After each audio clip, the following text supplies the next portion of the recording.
Hello kids, welcome to our channel. आज मैं आप सभी के लिए लाई हूँ कक्षा 6 मध्य प्रदेश बोर्ड की हिंदी सहायक वाचन से एक पाठ जिसका नाम है वीरता। तो हम आज के पाठ को शुरू करते हैं फटाफट से। वीरता को सामान्यतः शारीरिक पराक्रम के अर्थ में ही परिभाषित किया जाता है, जिसके अनुसार शारीरिक शक्तियों के सामयिक प्रयोग को ही वीरता कहा जाता है। परंतु वीरता का वास्तविक रूप शारीरिक बल से उतना संबंध नहीं रखता जितना आत्मिक बल से। वास्तव में वीरता आत्मबल तथा मानसिक प्रेरणा के अनुप्राणिक शक्ति का नाम है। विश्व की संघर्षमय परिस्थितियों में अपने जीवन की रक्षा वीरता ही कही जाएगी, परंतु वीरता में लोक कल्याण की उदात्त भावना प्रमुख रूप से विद्यमान रहती है। तो वीरता में क्या होना चाहिए? लोगों के कल्याण की भावना होनी चाहिए। मुख्य रूप से हम कह सकते हैं कि अन्याय के विरुद्ध उठ खड़े होने की संज्ञा तो वीरता है ही, किसी जोखिम भरे कार्य को करने का साहस भी वीरता है। समाज और राष्ट्र कल्याण के लिए त्याग और बलिदान भी वीरता ही है। जैसे अभी इस समय ये जो हमारे देश के डॉक्टर्स हैं, नर्सेस हैं, साथ ही जो पुलिस वाले हैं और सफाई कर्मी हैं, ये क्या कर रहे हैं? वीरता का काम ही कर रहे हैं। युद्ध में, संघर्ष में असाधारण चमत्कार दिखाने वाला ही मात्र वीर नहीं होता, अपितु कर्म के क्षेत्र में, दान के क्षेत्र में, धर्म के क्षेत्र में प्रशंसनीय योगदान देने वाला भी वीर होता है। वीरों में मात्र शूरवीर नहीं होते, कर्मवीर जो कि अपने कर्मों से वीर बनते हैं, दानवीर यानी कि जो दान देकर के वीर हो जाते हैं, धर्मवीर मतलब जो धर्म का समन्वय करते हुए वीर हो जाते हैं भी होते हैं। विषम परिस्थितियों में जो धैर्य बनाए रखते हैं वही सच्चे वीर होते हैं। अब यहाँ हम कुछ प्रेरक प्रसंग के माध्यम से वीरता का सही अर्थ जानेंगे। तो पहला प्रसंग है, शिवाजी प्राय देश बदलकर राज्य की सुरक्षा तथा प्रजा की सुख सुविधा की व्यवस्था अपनी आंखों से देखते थे। एक बार वे वेश बदलकर घोड़े पर सवार होकर राज्य की सीमा के पास पहुंचे। अचानक एक बालक हाथ में तलवार लिए उनके सामने आ खड़ा हुआ और ऊंचे स्वर में ललकारा, तुम कौन हो? हमारी सीमा पार करने का तुम्हें साहस कैसे हुआ? सावधान, एक कदम भी आगे बढ़े तो तुम्हारे शरीर के टुकड़े टुकड़े कर दूंगा। शिवाजी बालक की परीक्षा लेने चाहते थे। उन्होंने कहा, ठीक है, हो जाए दो दो हाथ। बालक तनिक भी नहीं घबराया। बिजली की फुर्ती से उसने तलवार उठाई और बड़े साहस से शिवाजी की ओर लपका। शिवाजी ने बार बचाकर ऐसा काट मारा कि उसकी तलवार हाथ से छूट गई। इधर बालक तलवार उठाने दौड़ा और उधर शिवाजी ने घोड़े को एड़ लगाई। पल भर में ही वे आंखों से ओझल हो गए।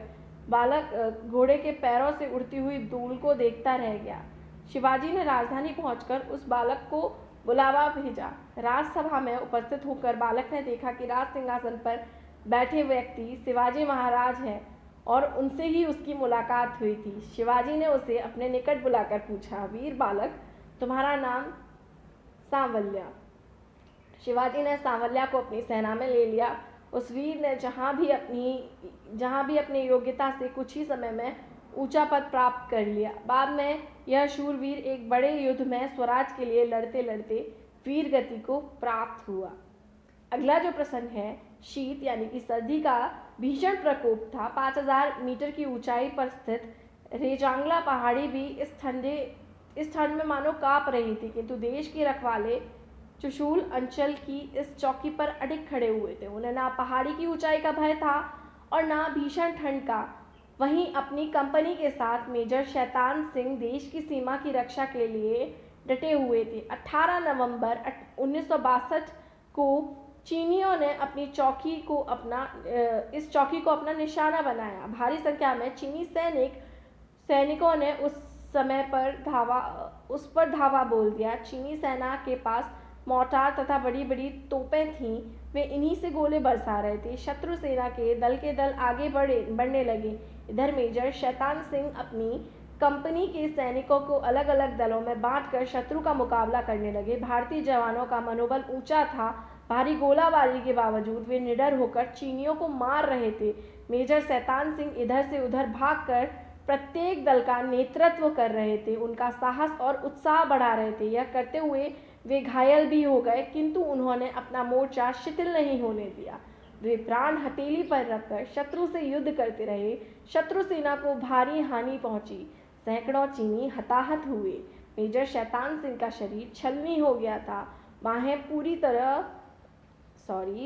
बुरी तरह घायल हो चुकी थी। बहुत रुधिर यानी कि रक्त यानी कि खून बह चुका था, किंतु वे मोर्चे से हटने को तैयार न थे। उनके साथियों ने कई बार प्रयत्न किया कि उन्हें पीछे ले जाकर अस्पताल भेज दें, किंतु वह अडिग रहे। उन्होंने शत्रुओं से लड़ते हुए वीरगति प्राप्त की। मेजर शैतान सिंह की अदम्य साहस, कर्तव्य के प्रति संपूर्ण निष्ठा और कुशल नेतृत्व के कारण उनकी कंपनी का एक एक जवान अपनी अंतिम सांस तक लड़ता रहा। कुमाऊं रेजिमेंट के वीर मेजर शैतान सिंह को इस अदम्य साहस के लिए मरणोपरांत परमवीर चक्र प्रदान किया गया। अगला जो प्रसंग है वो है, एक समय समुद्र में भयंकर तूफान आने के कारण किनारे से थोड़ी दूर पर खड़ा एक जहाज लगभग डूबने लगा। जहाज के यात्रियों को बचाने के लिए नाव का किनारे से जाना आवश्यक था। नाव को चलाने के लिए एक व्यक्ति की आवश्यकता थी, पर ऐसे तूफान में अपने प्राण कौन संकट में डाले। किनारे पर एक बालक खड़ा था। उसे यह सब देखकर दया आ गई। उसने अपनी माँ से नाव को समुद्र में ले जाने की अनुमति मांगी। बालक की बात सुनकर उसकी माँ के मन में मोह आ गया, क्योंकि बालक के पिता 6 महीने पूर्व समुद्र यात्रा पर गए थे और अभी तक लौटकर नहीं आए। लोगों ने समझा कि वे मर गए होंगे। इस बालक के अतिरिक्त उस स्त्री का कोई सहारा न था।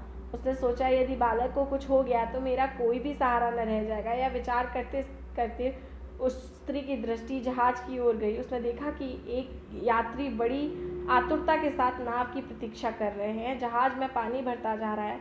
उसने सोचा कि इन लोगों के घर भी दूर होंगे। यदि इनका जहाज डूब गया तो इनके बहन भाई संबंधियों आदि को कितना कष्ट पहुंचेगा।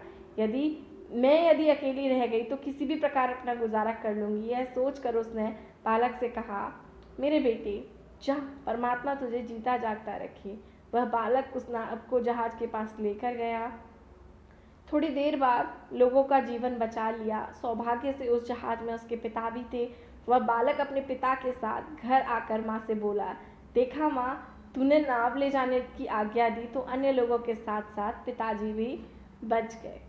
तो यहाँ हमने इन कुछ प्रसंगों के माध्यम से वीरता को जाना। अगर आपको भी ये पाठ पसंद आया हो तो वीडियो को लाइक कीजिए, और अभी तक आपने चैनल को सब्सक्राइब नहीं किया है तो चैनल को सब्सक्राइब कीजिए। Thank you.